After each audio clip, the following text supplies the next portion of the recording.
Welcome back everybody, saudara semuanya. Malam ini saya membahas hal yang sangat penting di sini karena banyak sekali pertanyaan yang masuk ya, selalu mengatakan bahwa kenapa ya Amerika Serikat itu ekonominya kan lagi memburuk nih, mendekati resesi. Kenapa mata uangnya cukup menguat, naik tinggi-tingginya, dan kenapa sampai surat utangnya begitu tinggi ya, diburu oleh investor negara di seluruh dunia.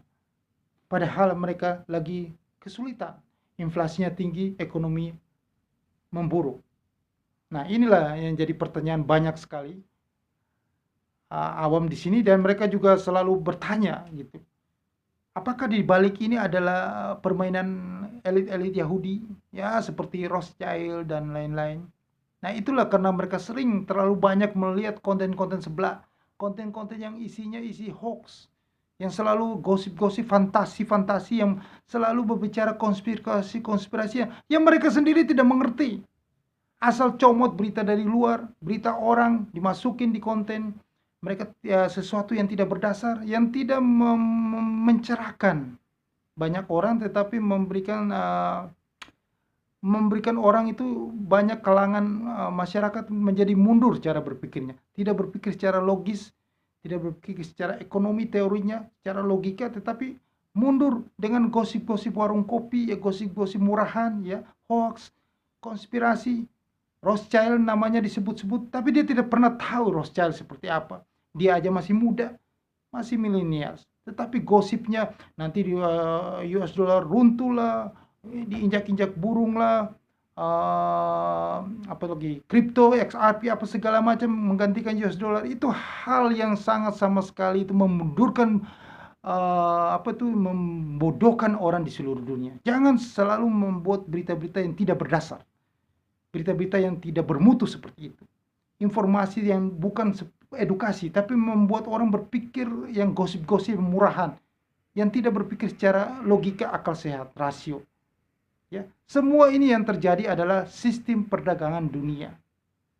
Bukan masalah elit-elit. Tidak ada seorang yang elit-elit apa Yahudi atau keluarga kaya atau seseorang yang bisa mengatur negara, bahkan dunia, ekonomi dunia. Itu tidak ada, itu omong kosong. Berita sampah, warung kopi ngomongnya, gosip-gosip seperti itu. Anda jangan selalu mendengar kayak begitu. Tidak maju-maju cara berpikir Anda. Nah, disinilah saya mencerdaskan Anda ya, mengedukasi Anda cara yang benar. Bahwa itu adalah sistem perdagangan dunia. Supaya Anda jelas di sini. Memang orang-orang Yahudi adalah orang-orang yang paling kaya di dunia. Anda bisa lihat ranking 1 sampai ranking 10 saja orang terkaya di dunia versi Forbes. Ya, Anda bisa lihat Elon Musk. Elon Musk masih keturunan Yahudi. Bill Gates keturunan Yahudi. Mark Zuckerberg pemilik Facebook itu orang Yahudi. Bahkan hampir sebagian besar yang kaya di dunia ini Yahudi. Di politik di Amerika juga Yahudi. Mereka semua itu bertempat di Amerika, yang kaya, yang bermain politik juga di orang Yahudi. Penemu-penemu di bidang ekonomi, bidang sains, teknologi, semua kebanyakan orang Yahudi. Mereka lebih unggul memang selangkah dibanding ras yang lain.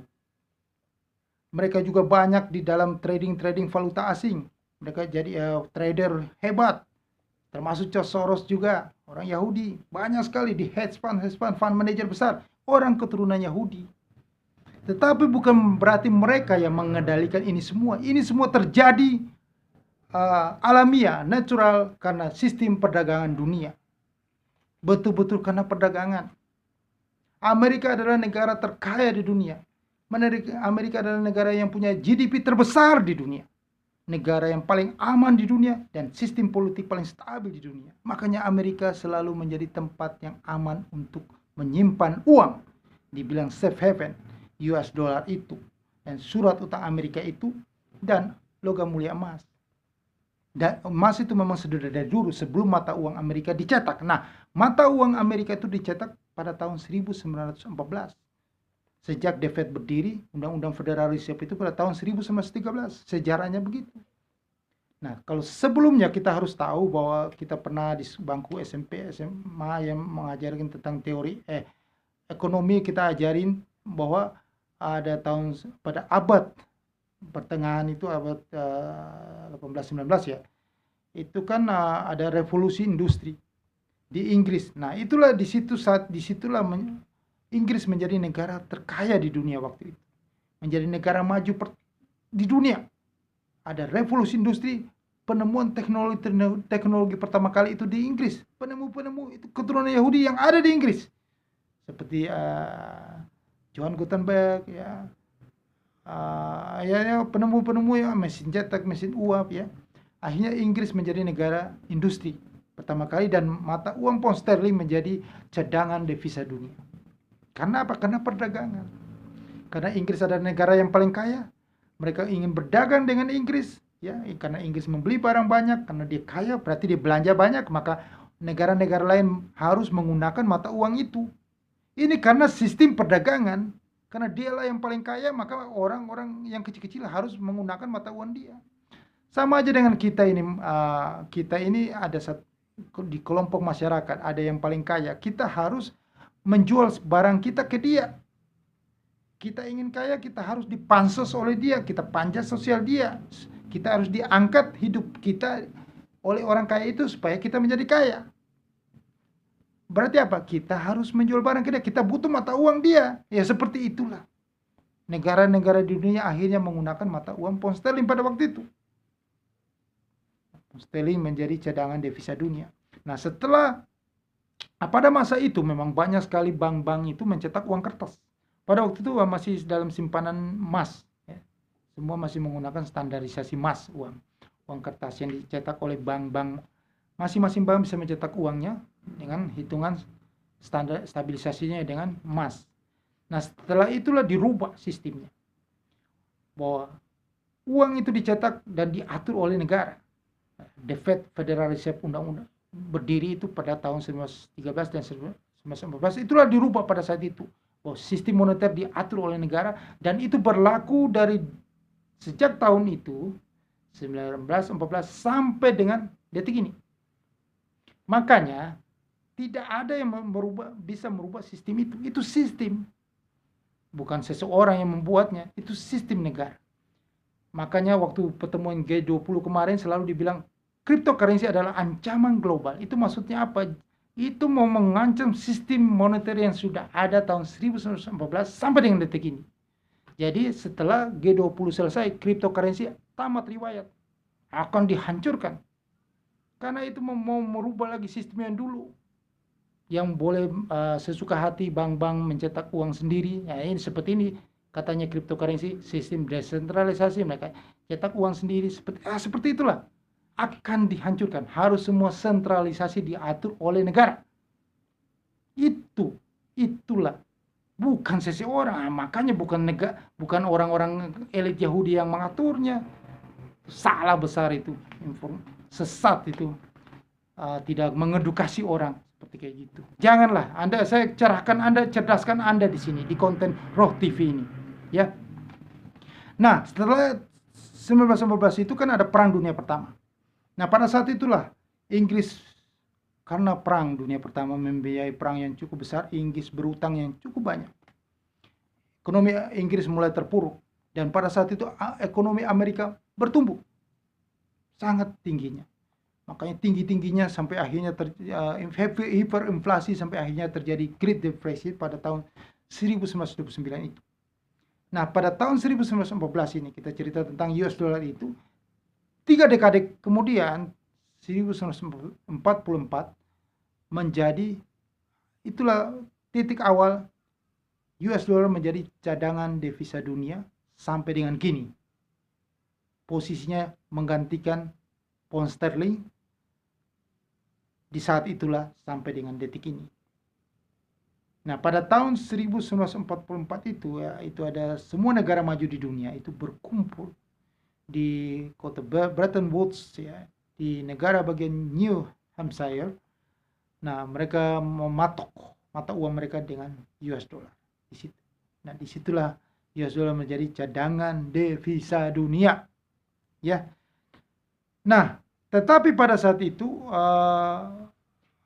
memang pada tahun 1913 itu memang ekonomi Inggris sudah terpuruk, tetapi masih pedagang-pedagang di dunia, investor di dunia itu masih perdagangan dunia sistem itu masih berpusat di Inggris, ya, masih berpusat di Inggris ya, sampai bertahan sampai dengan tahun 1931, ya. Pada saat itulah akhirnya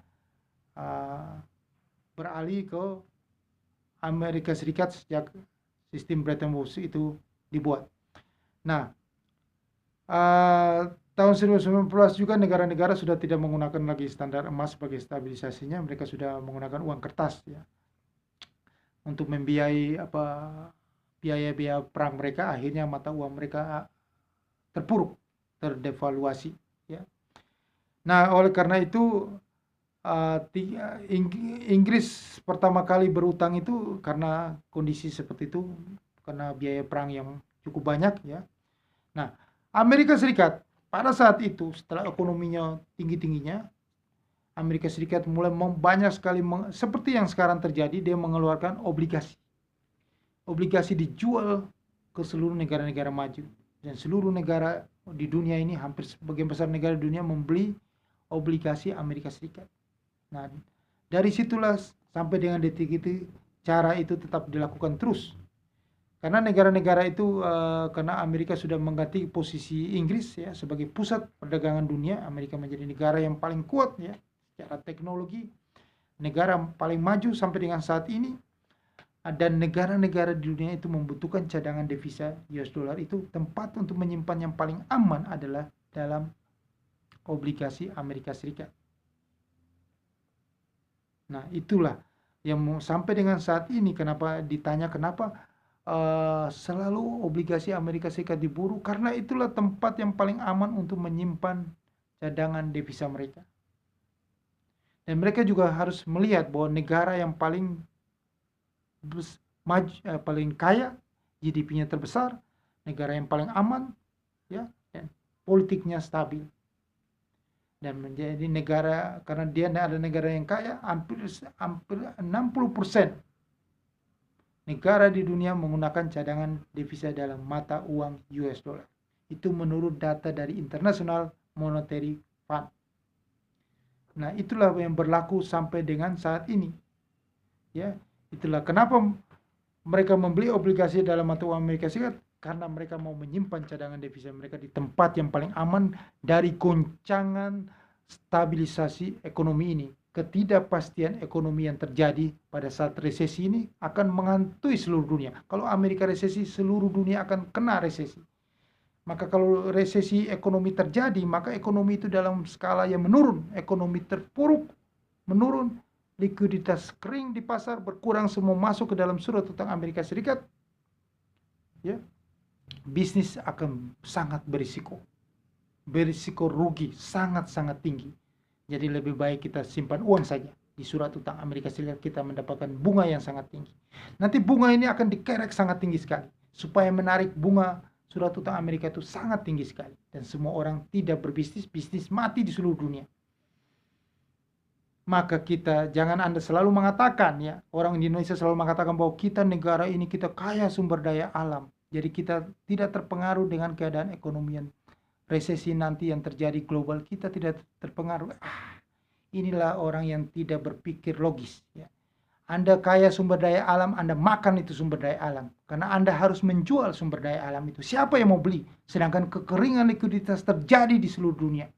Negara-negara maju, China, Amerika Serikat, Eropa, apalagi tidak akan membeli sumber daya alam yang Anda punya. Maka Anda tidak mendapatkan fulus. Maka Anda juga akan termasuk, Indonesia akan mengalami resesi. Itu yang akan terjadi.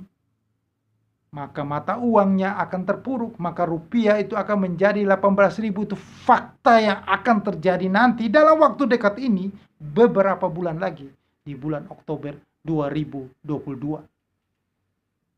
Makanya saya katakan kepada Anda semuanya, Anda di Indonesia jangan khawatir untuk membeli logam mulia emas. Karena sejarah sudah menunjukkan, saya bicara ini bukan bicara hoax seperti konten-konten konspirasi itu. Saya bicara apa yang sudah terjadi secara ekonomi. Secara ekonomi, bahwa kalau mata uang kita terpuruk, rupiah terpuruk, maka logam mulia emas itu akan naik juga. Itu fakta yang akan terjadi. Logika ekonomi yang saya bicarakan. Jadi kalau Anda membeli logam mulia emas di Indonesia, Anda pasti akan menikmati keuntungannya seperti yang terjadi pada tahun 1998. Itu logika akal sehatnya. Itulah yang saya katakan, jangan percaya berita di luar sana. Edukasi apa kayak begitu? Tidak ada, ini semua sistem perdagangan. Karena sistem perdagangan lah, karena itu US dollar adalah negara yang kaya, dibutuhkan karena dia negara kaya berarti dia belanjanya banyak. Karena dia belanja banyak, maka kita harus membutuhkan uang US dollar. Karena apa? Anda boleh lihat, boleh cek semua komoditas energi, pangan, apapun juga itu belanjanya itu harus dalam mata uang US dollar. Harganya, patokannya itu mata uang US dollar. Anda mau beli minyak dunia dalam US dollar, kelapa sawit Anda jual dalam US dollar, ya. Apalagi kapas dalam US dollar, ya. Kedelai dalam US dollar, emas dalam US dollar, kacang merah dalam US dollar, karet, jagung, kopi, vanili, coklat, semua dalam mata uang US dollar. Maka itu mata uang US dollar sangat dibutuhkan. Itulah yang membuat US dollar naik. Karena kebutuhan dunia. Jadi ini karena kebutuhan perdagangan. Maka mata uang US dollar diburu naik. Jangan ada cerita yang lain di luar itu. Konspirasi apaan, tidak ada. Ya, supaya Anda cerdas di sini. Inilah yang saya jelaskan kepada Anda semuanya. Supaya Anda paham. Oke, untuk mempersingkat waktu, dalam kondisi saat ini, yang paling tepat adalah, selain yang saya sudah jelasin banyak di konten-konten saya sebelumnya, satu lagi Anda harus trading US dollar. Berarti apa?